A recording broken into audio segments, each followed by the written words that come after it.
Coby from Dru Yoga Online, and I'm joined here by the fabulous Katy Appleton.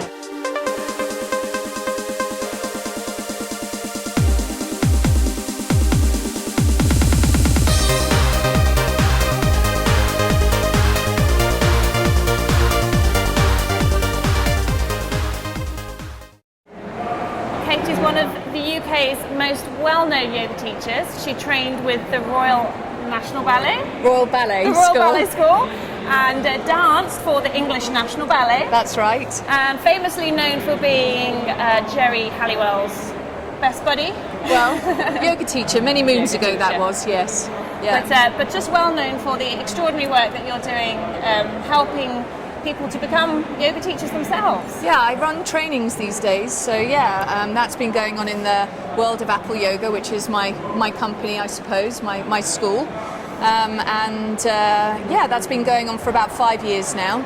And well, you're obviously doing really well because everybody knows you. So, Katy, what I'm interested in today is you are a very, very, very experienced yoga teacher. You've been practicing yoga since you were a child, you were just telling me. That's right. My mum did yoga with me when I was in her belly. So, and then I came out, and she was very into Iyengar yoga, which was really around in the early 70s. So, I went to some yoga when I was a little kid, but nothing serious, just because we didn't have anyone else to look after me, my mum it was, so I ended up going. So I kind of knew a bit about yoga at that point and understood that it was moving the body around. But my mum's a really down-to-earth spiritual person. She's a beautiful guide and mentor in my life, so I've kind of had that gateway into that world right from the get-go. Yes. And then I had a career as a dancer. I left home when I was 11 to go to the Royal Ballet School, and then started dancing professionally when I was 17, and then did a sort of 11 year career in dance with English National Ballet, as well as many companies all over the world. But inside of that, I decided that the ballet world is a beautiful world, but ferociously mad. Yes. And I needed Stressful. to, like many jobs. But like many places, and I just found I was drawn back to the yoga spirit and so on to help rebalance really my nervous system. Yes. At the end of the performances, I'd finish at 10:30 at night and be quite wired, and want to know how I could calm my system down in order to get a good night's sleep and so on. And so in my early 20s, I came back to yoga in terms of its techniques and so on. To balance my system, but not in anything formal. So I didn't really know about asana or anything into that term. And then I started to look into that more just by chance, actually. And then decided when I wanted to stop dancing that I very quickly decided that I would train in yoga. Having done a few classes, not much, but being body orientated, I thought I could get away with it. So I did a training course, actually with the Shivananda teacher training, a couple of women out of that course called Narayani and Barbara Gordon, and that was in 98. So 16, 17 years ago. We didn't have to think about that. That's okay. A fair while ago anyway, that I did my training. And then from that, I suppose my curiosity from being a dancer, my training, the thirst for knowledge and wanting to know more, I expanded. So I started then to look into the other styles of yoga, and I started to follow Shiva Ray in the States and the Krishnamacharya lineage of Vinyasa flow, and of course, which is very much connected to Dru Yoga, correct? Yeah. So it felt like I really had come home at that point in terms of the lineage that resonated very truly with me. Although I adore the Shivananda lineage, it gave me the spiritual side of things, but the vinyasa in terms of the movement gave me a lot more breadth that I had, let's say, with the Shivananda style. So I ended up diving deeply into that pool and stayed with Shiva for many years as one of her sort of assistants. And then from that, life evolved. I met, as you know, Jerry, and all sorts of unusual things happened, and books got written where, led me down a path of becoming a trainee, or a teacher trainee, and so on. So, yeah. So you obviously, like many people, came to yoga at a time to help you relieve your stress and to cope with your daily life. Yep. So now we're talking 15 years on. Yes. So I'm interested to know what has yoga taught you? What would you say? What could you tell me now that yoga? What gifts has yoga given you over those 15 years that you didn't have then?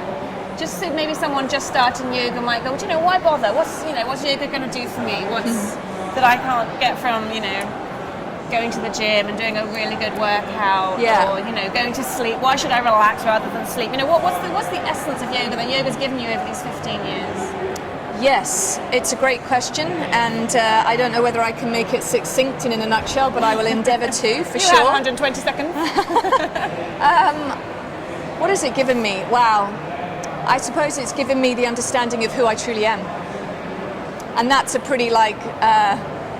Yeah, it's a massive thing. It's an understanding of who I truly am and a direct understanding of that, not an intellectual understanding of that, because there's the understanding of the intellect when reading books and learning about yoga, but there's the direct realization of that. Experience. And exactly. And when you have that direct experience because of repetition of certain aspects of yoga, or it's pushed you into inquiry. I ended up in India for many months in Pune, and happened upon a woman who was self-realized, and I spent many months with her.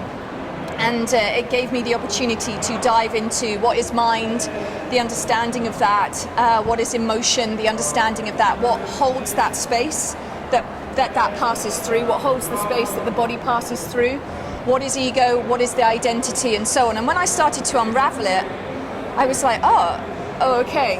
I became then, all the teachings of yoga point to becoming, less attached to certain things, or being able to make different choices with the plethora of choices there are these days. Yes. So, and it Trusting yourself a little bit. Yeah, and it gave me the ability to connect into the realm of stillness, to really understand what that is, and that everything else other than that vibrant stillness, which is really beyond words, is transient, including this body. Yes. And it's one thing to know that, and it's another to feel that. And it was the biggest opening in my entire life, and it took me about 6 months to come back from that opening. My parents thought I was needing to go to a special home for strange people. When I came back from... It's a strange place to come to, isn't it? Where nothing suddenly, almost for a very transient period, nothing matters. Well, yeah, exactly. And a lot of things in my life dissolved because I became less attached to certain things that were important before I left. And it was a little scary, isn't it? It's not a little scary. It was the burning of the fire. Yes. And but I'm very grateful for that period of time, because it gave me a compass point, a navigational point to come back to. And I live in the world as a normal human being, hurrah, and I am a normal human being, and I get upset and I get angry and all of those things, which is why I still do yoga. But I, at times, can come back to that point within and remember. Yes. And I still have to step on my mat and do the practice of yoga in order to remember that, because it's easily forgotten, for sure. It is easily forgotten in the humdrum of the busyness of life. Even though it's the burning of the fire, it's painful, you go through massive understanding, you still can't forget it, isn't it? It's extraordinary. Because life is life, and it's travelling, it's not stopping. It's not stopping. I mean, I've just had a baby 9 months ago, and that has been one of the most burning, intense experiences of my life. Yeah. Beautiful, but very, very, very intense. Yes. And I'm so grateful for her blessing in my life, and but I went through that, and as much as I have wished to remember what I was talking about back then with sleep deprivation and all sorts of things, that's an extraordinary thing to try and step up to, but I did at points. Yes. So anyway, there's what I've learned. That's a lovely point. So it's a lovely in a nutshell. Thank you. You're Thank welcome. you. But I think the lovely point that you've touched on right at the beginning there was it brought you a sense of who you are, why you're here, and almost, can I nutshell that in saying a sense of purpose? Oh yeah, for sure. Which I don't know if I personally feel that that's what our society is lacking a little bit. Yes. Is most people with the increase in depression and suicide, and is a sense of lack of purpose. Yeah. Isn't it? Because so much is done for us now. Yeah, and there's so much on offer. Yes. You know, you want to train to be a yoga teacher these days, you can pick from 150,000 yoga teacher training courses. When I did my training, there was one. Yes. I didn't look very far, but there really was one, you know, and that's confusing for mind. And if the mind then doesn't have a place to find as a home afterwards or before, then of course we're like, oh, like a child in a sweetie shop, just I want that, I want that, I want that, I want that. Yeah. So it becomes very difficult to exactly find one's purpose. And in terms of speaking for myself, it feels like being where I'm at right now is choiceless. Yes. Like I don't have a choice. This is coming through me, and I am just the vessel, literally. And I'm very happy to be the vessel. It's a beautiful place to be. What a lovely place to be. But I don't have a choice in the work that's coming through. I wish sometimes that I could have a bit more of a rest. And I sit down and a cup of tea at times. I'm like, okay, it's like, whoa, keep going, keep going, keep going. I'm like, okay. Lovely. So you reach a point of acceptance of once you find your purpose, then you just flow with it, isn't it? So you brought onto a nice point there, teacher training. Yes. What advice would you give to someone who's thinking of training and has absolutely no idea how to choose a school? I know that's a really hard question. No, I don't think it's a hard question at all. I think it's very important to, when you are training to be a teacher or looking for a training, is to check into what you are passionate about and what's true for you. Because at the end of the day, if you are going to be that beacon of light and that you're going to be that guide, you need to be a light with that light in order to be that light for others to be guided by. And so I would either look at somebody that inspires you, that it's a person in a training that inspires you, or a style that inspires you. Because if you, the person, are not inspired, then it's absolutely no way that you are then going to light other people's world. And yoga is an alchemical process, and you become that seat to invite transformation. And if you can't hold that space for yourself because you don't know what that is inside, you need to work out what that is first, and then use that as your navigational point, basically, and then go from there. And from that, it can be a knock-on effect, a domino effect for some people, of like, all of a sudden they're like, I want to go over there. Or, you know, some people are very passionate about supporting women in their journey, like in pregnancy and so on. So I would start with what you need to align to first and foremost, and then go from there. And of course you can do one training and then do another to join on, isn't it? And there's lots of postgraduate training. I would say that that's the most important thing to do, because I think that there's so much out there to keep it contemporary, up to date. The yoga world is transforming, isn't it? And to think that it stops just by doing 100-200 hours is pretty naive. So when we are empty again in terms of, you know, the information that we've taken on board, then it's vital for our, as the space holder, to go and, you know, seek more, to be able to hold space for the many different situations and complexities that are out there, to really be that, you know, that person to hold the seat of yoga for people. So follow your heart, really, and see where it takes you. Absolutely, yeah.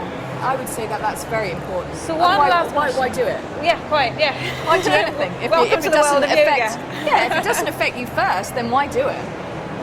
What I love about the world of yoga is you listen to this first and then this, and the world is the completely opposite way around, yes. And then you have to join the two. Yes. And you listen to both and you come up with a objective decision, isn't it? Yes. Yeah, this is good for doing things.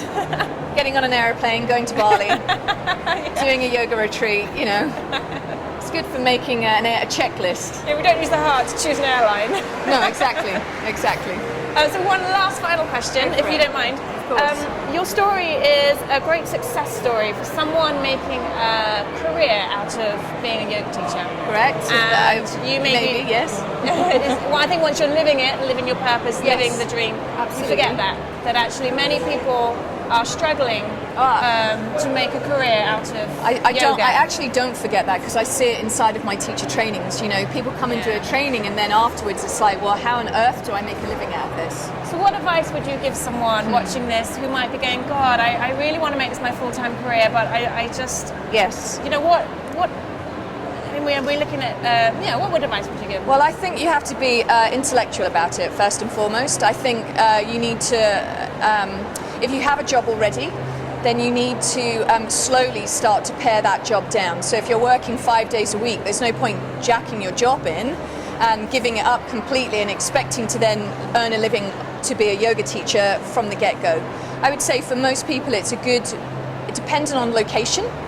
It's probably a good 18 months to 2 years of really putting yourself out there, and it depends on what you're wanting to achieve in order to make a transition from perhaps part-time work of your normal job into perhaps full-time teaching. It depends on location, it depends on you as a teacher, of course, and how you're attracting your students. But that's on a first sort of like checklist of intellectual things to do, is like, don't give everything up straight away.